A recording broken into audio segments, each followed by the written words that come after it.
¿Qué tal amigos, hermanos de Comunidad Cristiana Rojo Gómez? Bienvenidos a un servicio más a través de esta plataforma digital. Nos da mucho gusto saludarlos a través de este medio. Este día vamos a continuar con la serie Gloria y Desgracia, segunda parte y última parte. Cada día se pone un poco más interesante esta serie y vamos a estar hablando del capítulo 7, que nos trae una enseñanza espectacular. Una enseñanza que en lo personal ha llenado mi corazón y hoy quiero compartir con ustedes. Vamos a estar hablando un tema bien importante que es acerca de compartir las buenas noticias o compartir las buenas nuevas. La semana pasada, si usted tuvo la oportunidad de vernos por este medio o asistir a la iglesia presencialmente, estuvimos escuchando una predicación del pastor Abraham que de verdad fue de mucha bendición para mi vida y creo que para la suya también. Esta predicación tenía por nombre, te lo dije. Y él estuvo hablando acerca del capítulo 6, la segunda parte, y tocó algunos puntos del capítulo 7 que hoy vamos a ver. Si usted no ha tenido la oportunidad de ver esta predicación, búsquela ahí en la página de la iglesia y la va a escuchar y de seguro va a ser de bendición para su vida. Él nos platicaba acerca de la situación actual que estaba pasando el pueblo. Antes de yo entrar de lleno, quiero platicar con ustedes y entrar en contexto, un contexto histórico de lo que estaba pasando en esa ciudad. Bueno, lo primero que yo quiero decirle es que esta historia fue hecha o pasó hace aproximadamente ya 3,000 años. Más o menos, esta historia que le voy a contar sucedió hace aproximadamente ya 3,000 años. En ese tiempo, Israel estaba dividido en dos reinos, el que llamaban ellos el reino del norte y el reino del sur. El reino del norte, la capital era Samaria, y el reino del sur, su capital Jerusalén. Esa historia que vamos a estar viendo el día de hoy sucedió en Samaria, en el reino del norte. ¿Qué es lo que está pasando en esta historia? Bueno, si usted tiene tiempo de leer en su casa, yo le voy a dejar de tarea que lea el capítulo 7 y unos versículos antes del capítulo 6 para que entienda el contexto de la historia. Pero yo le voy a explicar brevemente lo que está pasando en este momento. El ejército sirio, bajo el mando de Ben-Hadad, que nos estaba platicando el pastor la semana pasada, había situado la ciudad. ¿Qué quiere decir esto? Que había rodeado con su campamento la ciudad y no podía entrar nadie, ni siquiera podía salir nadie. Esta era una técnica de guerra utilizada en la antigüedad, donde los ejércitos iban a las ciudades y rodeaban, cortaban suministros, ya sea de agua, los ríos, cortaban suministros de comida porque no dejaban entrar caravanas de comida y eso debilitaba al ejército enemigo. Esta situación duró por algún tiempo ahí en Samaria y entonces la crisis empezó a hacer efecto. Esto bloqueo, este sitio empezó a provocar que hubiera hambre en aquel lugar. Y no una hambre común, sino una hambre terrible. Dice que la comida se acabó de los graneros. Ya no había comida en ningún lugar y la poquita comida que había empezó a elevar su precio de una manera muy alta. Dice, la semana pasada el pastor nos explicaba cuánto valía ya la comida y era de una forma exagerada. Era tanto la crisis que se empezaron a comer los humanos, la gente, unos a otros.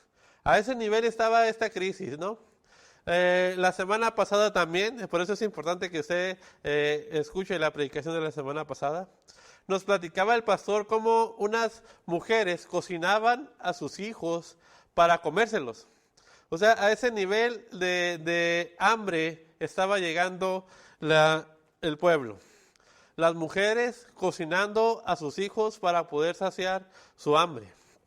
Según los historiadores nos dice que en estas situaciones la gente moría de hambre en las calles. En las banquetas, en los lotes baldíos había amontonado los cuerpos que habían muerto de hambre.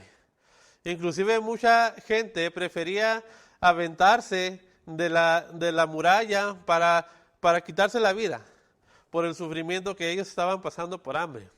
También nos dicen que en estas situaciones muchos padres o madres desesperados asesinaban a sus hijos pequeños para no verlos sufrir.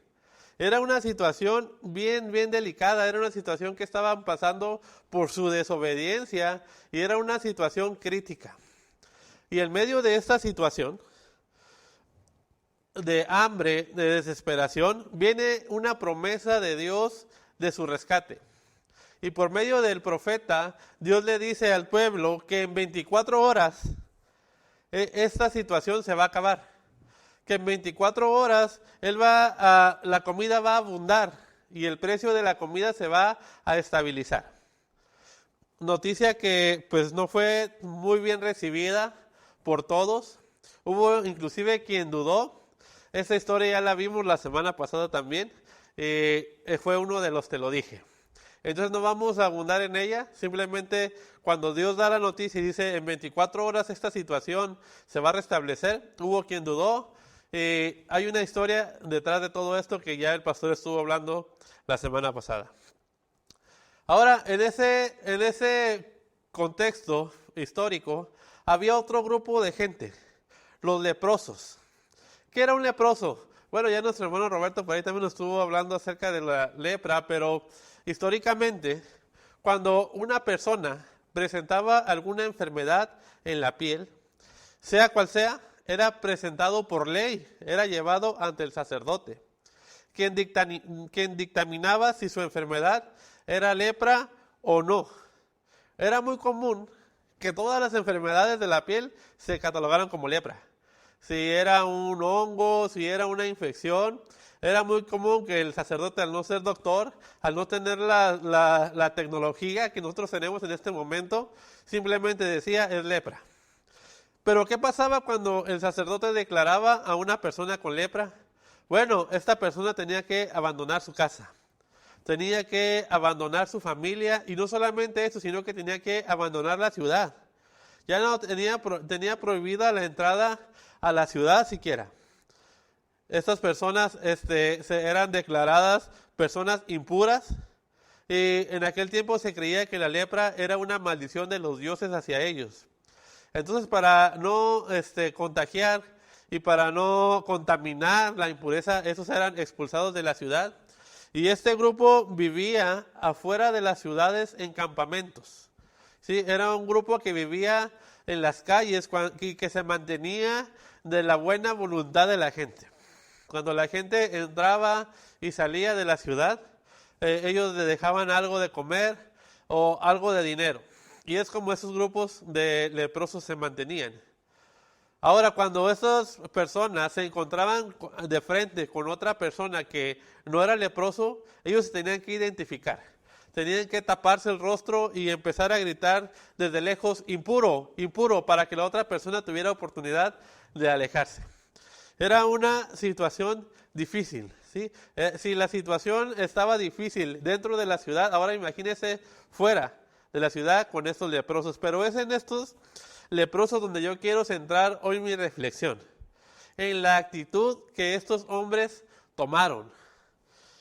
Mire, si le vamos a los primeros versículos del 3 al 4 de la historia del capítulo 7, vamos a ver a estos leprosos que tenían un problema muy grave. En esta historia nos habla acerca de 4 hombres que tenían esta condición de lepra y estaban a las afueras de la ciudad. Obviamente, al estar la ciudad sitiada, nadie pasaba por el camino. ¿Qué quiere decir esto? Que ellos no recibían ningún tipo de ayuda.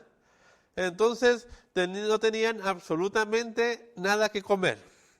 Ahora, no podían entrar a la ciudad porque violaban la ley. Y eso ameritaba inclusive a que fueran asesinados o fueran ejecutados. Y luego, aunque podían entrar, pues ¿a qué entraban? Si no había nada, ¿no? O sea, con suerte o mala suerte hasta se los comían. Entonces ellos preferían estar afuera. Entonces la pregunta que ellos se hacen es, ¿qué vamos a hacer? Esta pregunta está bien interesante porque son 4 leprosos que a lo mejor sin esperanza y se hacen esta pregunta, ¿qué vamos a hacer? ¿Qué vamos a hacer en esta situación? ¿Qué vamos a hacer en esta crisis? y de verdad que no tenían muchas opciones, ¿no? Había a lo mejor máximo 3 o 4 opciones que hacer. La primera sería, pues, morirnos de hambre. Vamos a sentarnos aquí, vamos a esperar a morirnos de hambre. Yo creo que la muerte por hambre es una muerte muy dolorosa, ¿no? Yo nunca he padecido de hambre y creo que se nota a simple vista, pero debe de ser muy doloroso el tener hambre, ¿no? El morir de hambre, el tener hambre y no tener nada que comer. Y dice uno, bueno, ¿qué podemos hacer? Si entramos a la ciudad, nos los van a asesinar e inclusive no hay nada de comer ahí. Entonces quizás uno de ellos da una idea muy fuera de lugar y empieza, como nosotros decimos en ocasiones, a pensar fuera de la caja. Y uno de ellos da una idea media loca y dice, ¿y si vamos y nos entregamos a los sirios? O sea, estaban prácticamente firmando su sentencia de muerte, ¿no? Y su pensamiento, su lógica era esta. Si los sirios nos ven, posiblemente se asusten y nosotros podamos huir y salir de este sitio. Ahora, si nos atrapan, posiblemente nos den de comer porque seamos sus prisioneros. Ahora, si nos matan, pues ganamos, ¿no? De todas maneras vamos a morir de hambre. Esa era su lógica de ese pensamiento de estos leprosos, ¿no? Algo que me llama mucho la atención es que ellos estaban pasando por momentos muy difíciles. Y ¿sabe qué? Los momentos difíciles son parte de nuestra vida. Siempre en nuestra vida va a haber épocas buenas, pero también épocas malas. Van a venir crisis en nuestra vida. La pregunta es, ¿cómo vamos a reaccionar ante estas crisis? Algo que yo aprendo de estos leprosos es que ellos dicen, ¿qué vamos a hacer? O sea, ya estamos en medio de la crisis, ya no tenemos que comer, pero algo tenemos que hacer.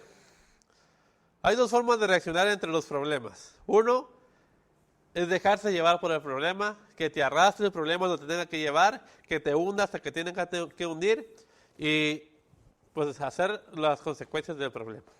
La otra es aprender del problema y darle sentido a la crisis.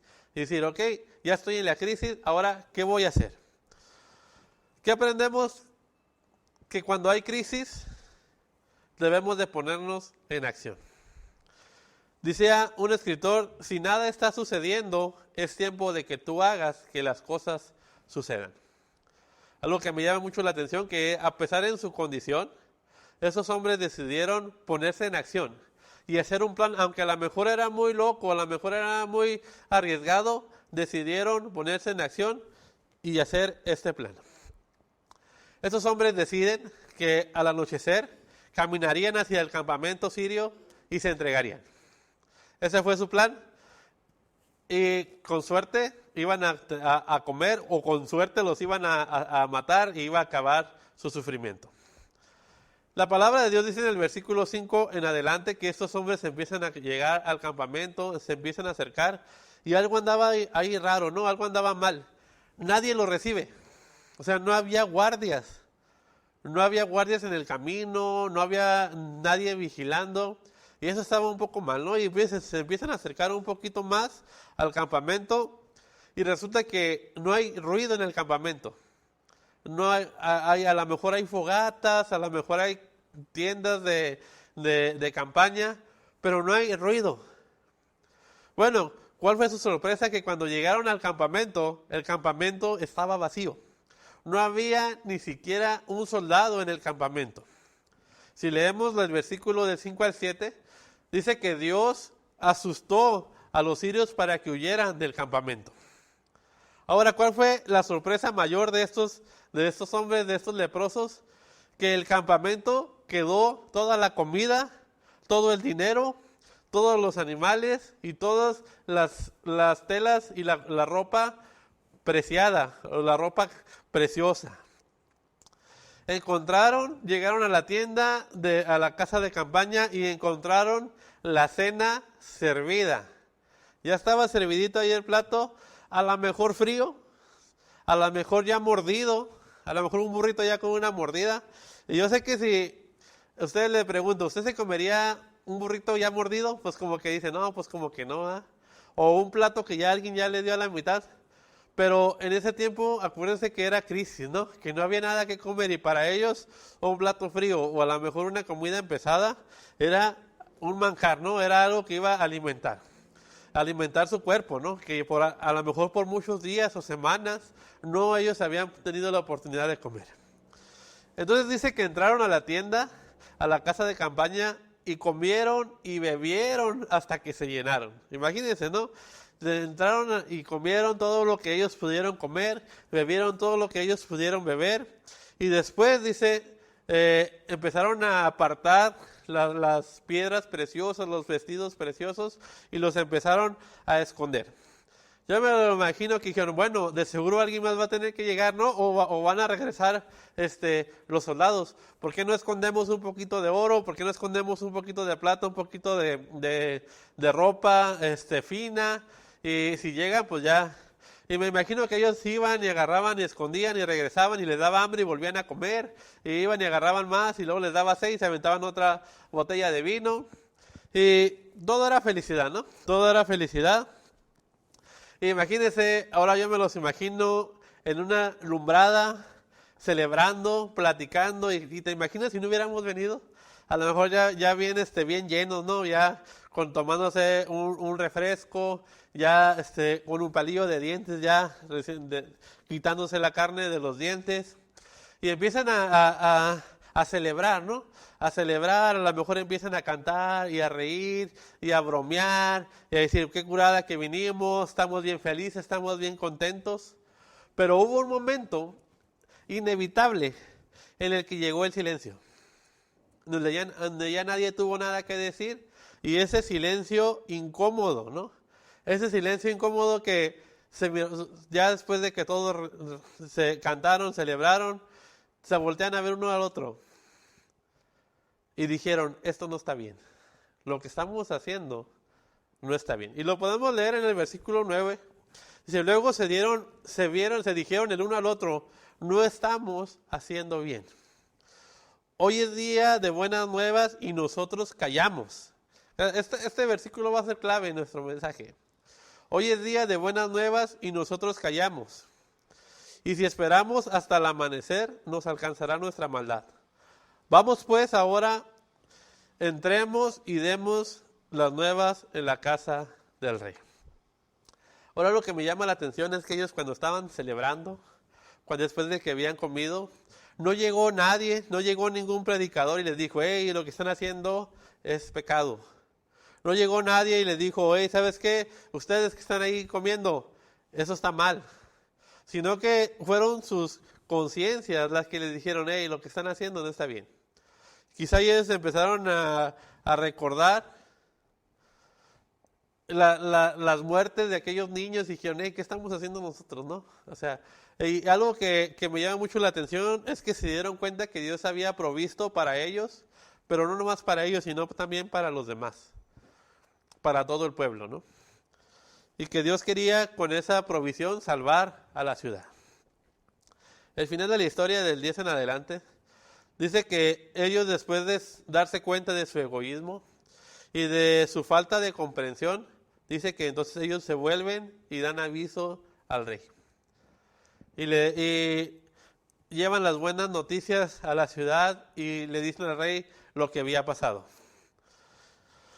Dios había cumplido su promesa que él había hecho 24 horas antes de proveer y de que ya no iba a faltar la comida. Claro, ahí pasa una situación que ya vimos la semana pasada, ¿no? De aquel hombre que otra vez se vuelve incrédulo y que este profeta le dice, ok, tú vas a ver, pero no vas a poder comer. Y es muerto, es atropellado por la multitud que sale a agarrar el campamento y fallece. Pero eso ya lo vimos de la semana pasada y era uno de los te lo dije. Ahora quiero platicar qué aprendí yo de esta historia y quiero compartir contigo. El primer punto, y solamente vamos a hablar 2 puntos muy cortos, pero creo que son sumamente importantes para nuestra vida. El primer punto es lo que uno le dice a los demás o se empiezan a decir unos a otros, no estamos haciendo bien. Lo que estamos haciendo no está bien. Mira, ellos estaban comiendo en exceso. Quizás ya nomás estaban dando una mordida y dejando ahí la comida. A lo mejor tenían sus platos de oro, sus platos de plata, sus copas de oro con vino fino. Ellos estaban celebrando. Y los hombres, mujeres y niños de su ciudad estaban muriendo de hambre. Estaban en las calles tirados, muriendo de hambre.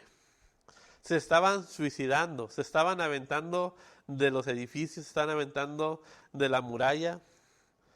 Estaban cocinando a los niños para comérselos. Esa era la situación mientras ellos estaban ahí saciados, mientras ellos estaban ahí llenos ya, con comida abundante. Y ellos dijeron, si nosotros escondemos las bendiciones de Dios por egoístas, por egoísmo, la maldad tarde o temprano nos va a alcanzar. Esa fue su lógica. Ahora, quiero hablarte de un tema, el cual no voy a profundizar porque número uno, creo que no soy el indicado, y número dos, no soy experto en la materia. Pero quiero hablarte de un tema, de un movimiento que últimamente ha cobrado una fuerza increíble entre las iglesias cristianas, donde ha conseguido miles y miles de seguidores, ¿no? El evangelio de la prosperidad. Bueno, ¿qué quiere decir este evangelio de la prosperidad? Bueno, la Biblia dice y enseña en Juan 16:23, les aseguro que todo lo que pidan al Padre, Él se los concederá en mi nombre.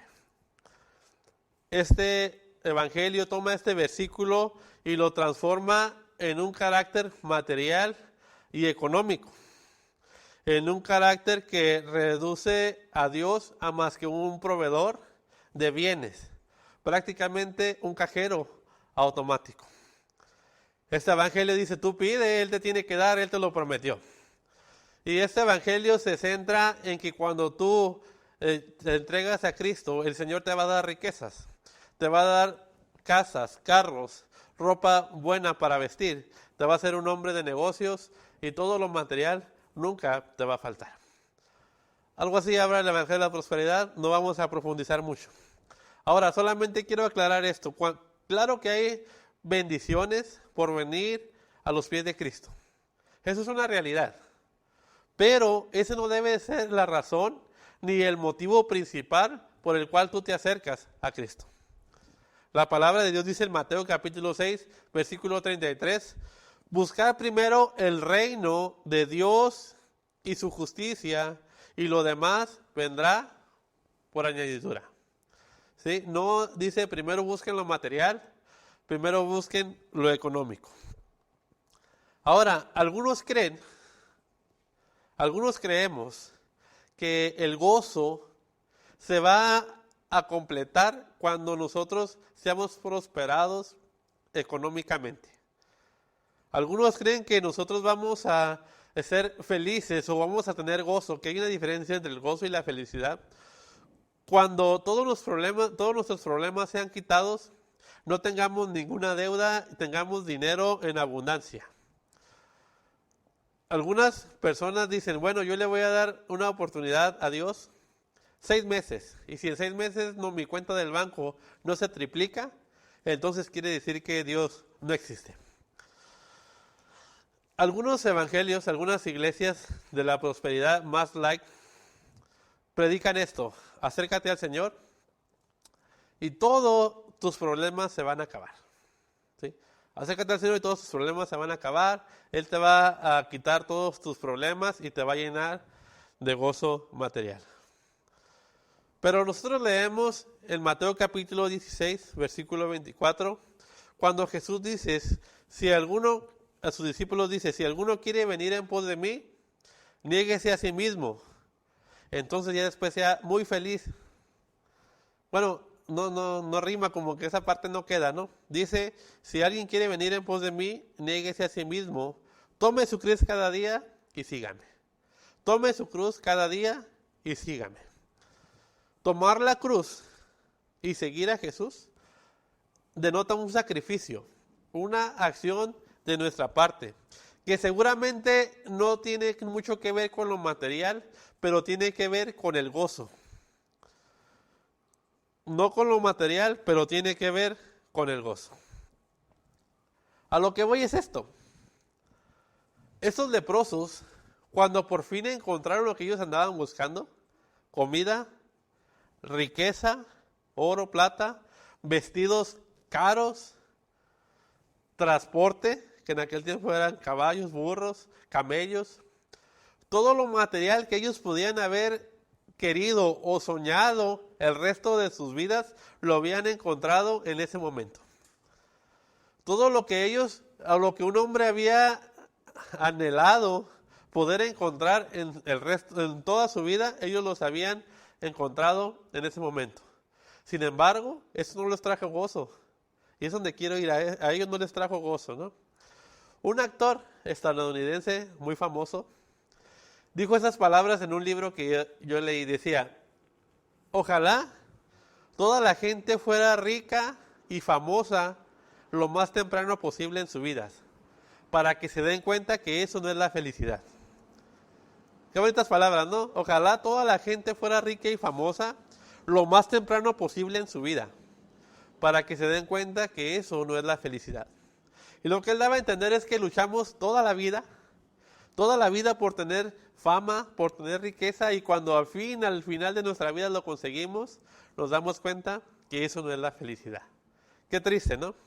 Los leprosos estaban rodeados de riquezas, pero no tenían gozo en su corazón. Estaban rodeados de comida, a lo mejor fueron felices por un momento, mientras comían, mientras se escondían, pero esa felicidad temporal terminó. Y no se quedó un gozo en su corazón. Entonces dijeron, ¿sabes qué? Algo estamos haciendo mal. Esto que estamos haciendo no está bien. A veces creemos que el amor de Dios tiene mucho que ver con lo que tenemos. Dios me ama mucho porque tengo un carro del año, porque tengo una casa grande y porque tengo un buen trabajo. Dios no me ama porque no tengo trabajo, porque no tengo un carro del año, porque no tengo una casa, una mansión con alberca. El verdadero gozo de Dios se encuentra cuando hacemos la voluntad de Dios y la compartimos. Se vuelvo a repetir este punto. No lo vas a encontrar en la riqueza ni en la fama, como decía este actor. El verdadero gozo se encuentra cuando hacemos la voluntad de Dios y cuando estamos compartiendo la voluntad de Dios. A veces la voluntad de Dios no va de acuerdo con nuestra voluntad. Y eso es lo que tenemos que tener muy claro. A veces nos parece que no es lo que nos conviene o no es lo que nosotros queremos, pero créame, cuando hacemos la voluntad de Dios, pese a lo que tengamos o lo que no tengamos, vamos a tener gozo. Esto le llamamos un gozo tipo Habacuc. Usted conoce este versículo o estos dos versículos famosos del libro de Habacuc 3, 17 y 18 que dice, aunque la higuera no florezca, ni haya frutos en las vides, aunque falle la cosecha del olivo y los campos no produzcan alimento, aunque en el aprisco no haya ovejas ni ganado alguno en los establos, dice él, aún así yo me regocijaré en el Señor, me alegraré en Dios, mi libertador. ¿Qué es lo que está diciendo él? Yo no me voy a gozar por lo material, sino porque Jehová es mi libertador. ¿Sí? ¿Entiende ahora que la prosperidad no garantiza el gozo en nuestros corazones? ¿Entiende ahora que el gozo no va ligadamente o no va relacionado con lo que tenemos económicamente o materialmente? El gozo del Señor consiste en hacer la voluntad, en creer que tenemos una esperanza después de que todo eso material termine, en creer que tenemos una morada en los cielos que nos está esperando a aquellos que decidimos entregar nuestra vida y aceptar a Jesús como mi único y suficiente Salvador. No se deje engañar, lo material no lo va a hacer con gozo. A lo mejor lo va a hacer feliz un tiempo, pero no quiere decir que usted va a obtener el gozo. Y esto lleva al punto número 2, y con eso ya vamos a ir cerrando. Después de que ellos dijeran, algo estamos haciendo mal, dicen estas palabras, hoy es día de buenas noticias, pero nosotros estamos callando. Fíjate, esas palabras impresionantes. Hoy es día de buenas noticias, pero nosotros las estamos callando. Necesitamos identificarnos con estos leprosos y tomar nuestra responsabilidad de compartir las buenas noticias. Algo que no podemos negar es que antes de nosotros venir a Cristo, éramos como esos leprosos que no tenían esperanza de vida. Quizás usted diga, no, yo era una persona bien, ¿no? O sea, a veces creemos que nosotros le hacemos un favor a Dios, ¿no? Qué bueno que Dios me escogió porque la iglesia necesitaba gente como yo, gente preparada. No, la verdad es que antes de venir a Dios no éramos nada. Éramos como estos leprosos sin esperanza y la única esperanza que teníamos era morir en algún momento. Pero cuando estos leprosos, Dios les da esta bendición, ellos tomaron su responsabilidad de compartir. Necesitamos identificarnos con estos leprosos y decir, bueno, tengo la responsabilidad de compartir las buenas noticias. Es tiempo de buenas noticias, pero nosotros estamos callados.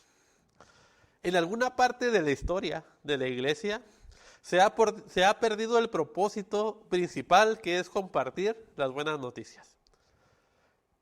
Es triste, pero hoy a la iglesia, muy pocas iglesias les importa el compartir las buenas noticias.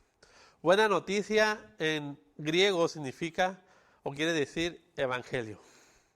Sí, a muy pocas iglesias hoy les interesa que el evangelio sea escuchado donde nunca ha sido escuchado. Tristemente vemos iglesias que decimos, mientras nosotros estemos aquí, ¿qué nos importa allá afuera, no? Mire, la iglesia actual, y estoy hablando a nivel global, está convirtiendo a los hombres como nosotros y no a Cristo. Escuchaba una predicación muy suave que decía este pastor, estamos convirtiendo a la gente a nosotros, no a Cristo. Y él explicaba esas palabras, mientras tú hables como yo, mientras tú pienses como yo, mientras te vistas como yo, y mientras camines como yo, entonces ya eres un cristiano. ¿Sí se da cuenta? Estamos convirtiendo a la gente a nosotros y no a Cristo. ¿Sí? Y no a Cristo. Es muy importante tener la meta que ocupamos, convertir a la gente, no a la iglesia, no como nosotros, no es nuestra forma de pensar, sino convertirla a Cristo. Ahora, haciendo una analogía, podemos considerar hoy el mundo sitiado por el pecado. Sí, haciendo una analogía del tiempo pasado a este tiempo, podemos considerar el mundo de hoy sitiado por el pecado. Los que están sin Cristo, los que no han aceptado a Cristo como su Salvador, están muriendo de hambre espiritual. Literalmente están muriendo de hambre espiritual, sin paz y sin esperanza en sus corazones. Hoy, el mundo le dice al joven, tú no dejes que el mundo te diga o que tus padres te digan tú qué eres. Si tú quieres ser mujer, sé mujer. Pero si te enfadas de ser mujer y quieres ser hombre, entonces sé hombre. Si quieres ser una vaca, sé una vaca. Si quieres ser un perro, sé un perro. Tú puedes hacer lo que quieras porque eres libre. En serio, hoy el mundo está de cabeza y eso le dice al joven, tú puedes hacer lo que tú quieras. ¿Ya te enfadaste de ser hombre? Pues sé mujer. ¿Ya te enfadaste de ser mujer? Pues sé hombre. Tú no tienes que hacerle caso a nadie, tú no tienes que hacerle caso a tus padres, porque tú eres tú y tu vida es tuya. Sí, eso lo estamos viendo muy, muy seguido en el mundo. Ahora, tenemos tantos suicidios de jóvenes, adolescentes de 11, 14 años, que se están quitando la vida por razones diferentes que no hemos podido ni siquiera nosotros investigar. Si usted se diera cuenta cuántos jóvenes de su comunidad se han quitado la vida por cosas absurdas como que su mamá les quitó el celular, como que no lo dejaron salir con sus amigos, se dará cuenta que este mundo está sitiado por el pecado. A ver, ¿no se ha preguntado usted qué puedo hacer yo para que ayudar a estos jóvenes que están pasando por esa situación? Ahora, lamentablemente, vemos en nuestra ciudad, en nuestro país, padres, madres que abandonan a sus hijos recién nacidos en basureros, donde mueren de frío donde mueren comidos por las hormigas. O sea, vemos noticias como que el padre mató a golpes a su hijo porque no lo dejaba dormir en la noche. O sea, noticias tan absurdas. Y si nos damos cuenta y nos comparamos con aquel tiempo, estamos viviendo una realidad similar. Estamos viviendo un mundo sitiado por el pecado, donde la gente empieza a ver las cosas malas como normales, donde empieza a ver las cosas malas como algo parte de nuestra vida. Al igual que nosotros, como los 4 leprosos, el Señor nos rescató de esa realidad. Ahora disfrutamos de esta comida del Evangelio. Podemos venir aquí y sentarnos y comer una rica predicación, alimentarnos. La semana pasada nuestro pastor nos dio una predicación deliciosa, nuestro hermano Roberto, nuestro hermano Edson. Y podemos salir de aquí llenos de ese banquete y decir, wow, qué bueno estuvo la palabra, mientras que la gente está muriendo de hambre de allá afuera por el Evangelio. Nosotros estamos saciados. Hemos pasado de ser unas personas hambrientas a ser unas personas ricas, a ser unas personas llenas como esos 4 leprosos. Hoy es el día de compartir las buenas nuevas, pero nosotros nos estamos callando. Es lo que esos 4 hombres decían. Hoy es el tiempo de compartir las buenas nuevas, pero nosotros nos estamos callando. ¿Qué pensaría si yo le cuento esta historia? Que, para aclarar, no es real, solamente es una historia que voy a inventar. Supongamos que mi vecino tiene 4 niños pequeños y no tiene que comer. No tiene que comer el pobre, no tiene trabajo, su esposa no tiene trabajo, no hay entrada económica y tienen varios días sin comer. Yo salgo a la esquina y veo que hay una panel repartiendo despensas. Y despensas gratis. Yo tomo mi despensa y regreso a la casa y veo al vecino que está afuera, pero no le comento nada. Porque sabe que se van a acabar las despensas y luego ya no va a haber para mí. ¿Qué pensaría de mí? Sin malas palabras, nomás dígame, ¿qué pensaría de mí? Yo creo que pensaría que fuera un egoísta, ¿no? Pensaría que fuera un mal agradecido, ¿no? Pero si lo vemos espiritualmente, hacemos exactamente lo mismo. Venimos a la iglesia, nos alimentamos, llevamos todavía el mensaje para la casa para escudriñarlo, para estudiarlo. Vemos a nuestros vecinos que están pasando por necesidad espiritual y lo escondemos. Y no lo queremos compartir, ¿no? ¿Verdad que no hay mucha diferencia con la historia que yo le conté? Es muy parecida. De verdad, esos 4 leprosos decían, hoy es un día de buenas noticias y nosotros nos estamos callando. Yo te invito como iglesia a compartir las buenas noticias. Quizás no importa que no seas un pastor, no importa que no seas graduado de ningún instituto, las poquitas noticias, las poquitas cosas que tú has aprendido del Evangelio, a alguien le van a servir.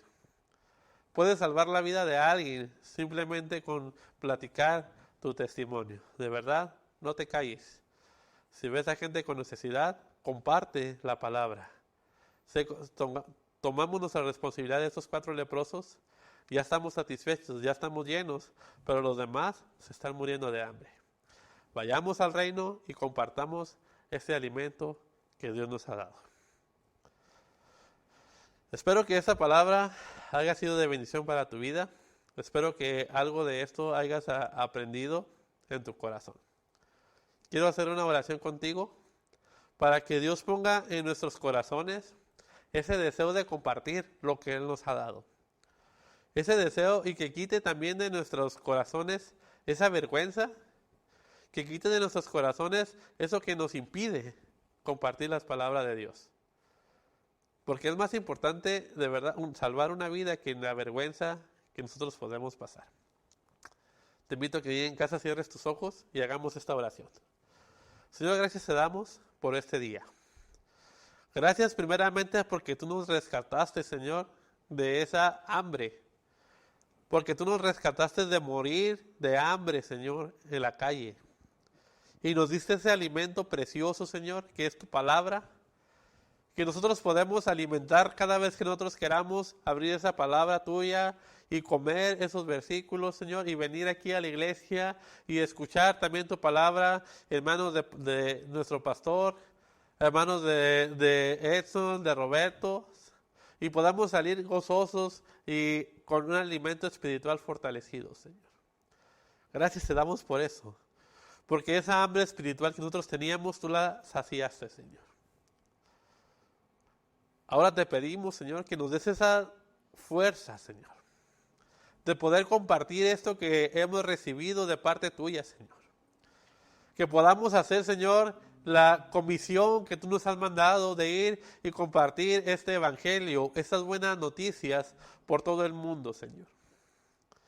Ay, quita de nuestro corazón, Señor, quita de nuestra mente esa vergüenza, Señor.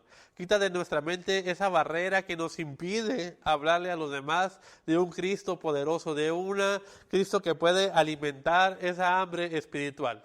De este pozo de agua donde el agua brota para vida eterna, Señor, y que nunca deja de fluir, Señor. Permite, Señor, que nosotros seamos como estos hombres portadores de buenas noticias, Señor. Que lo que nosotros tengamos no solamente lo atesoremos y seamos egoístas para nosotros, sino que seamos capaces de compartir, Señor, tu palabra.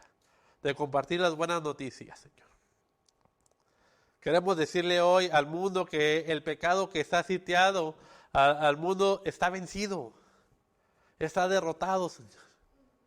Solamente tenemos que acercarnos y proclamar las buenas noticias, Señor. Gracias, Señor, te damos. Te pedimos, Señor, que seas tú fortaleciéndonos para que podamos ser como esos hombres portadores de buenas noticias, Señor. En el nombre de Jesús te lo pedimos. Amén y amén. Esperemos que sea de mucha bendición. Dios te bendiga y te guarde. Nos vemos hasta la próxima.